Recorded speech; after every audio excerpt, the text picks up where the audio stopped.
Hey guys, Bill Strong from Champ Car Live. Down here in my basement, going to show you something I've seen installed in some cars over the past couple of months. Something I've been meaning to do. This is a swirl pot, your surge tank for your fuel system. Many names for it, but basically these come from Chinese websites, eBay. Guys are buying them from places like that. It's a pretty good system. I've been using them for a few years now. Actually, when they reduced the size of the surge tank from 1 gallon down to I think it's like half a gallon or whatever. This size right here, we moved over to this guy. I'd used a custom one that we had built for us, a little thicker material, but this has done us well, with the exception of one part. So fuel goes into it. Under braking, your fuel tends to slosh to the front of the fuel tank and kind of away from the pump. So the surge tank actually keeps the engine from stalling out and alleviates a lot of problems in road racing use for fuel systems.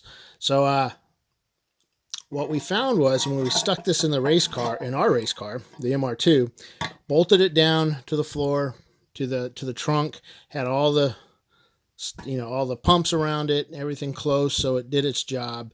And I backed it into a guardrail at Watkins Glen, and we noticed that we had a break. It actually split right here and on this side right over here. When that broke, it basically this thing was just flopping around, being held in by the hoses and the pumps. I had a couple of short hoses here. So potentially that could have been a big issue for us, but we ended up catching it. And I'll let you know that we didn't catch it for like 2 races. So that scared me.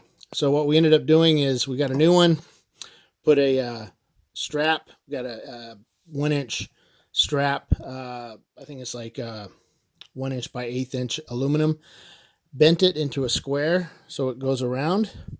And we bolt it down over here and bolt it down over there. And then I have a piece of rubber, basically a hose that it fits in between so that there's no metal contact between this, so it would rub through. Basically that now reinforces it. I still have the bolts going in the side, but now I have an additional one.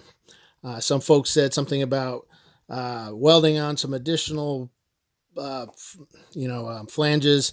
But this is Chinese aluminum. It may not be easy to re-weld.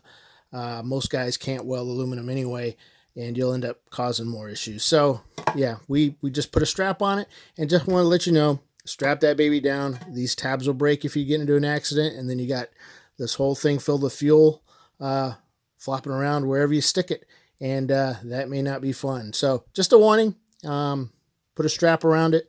Hold it down a little better than these little tabs on the side that did break on us. All right.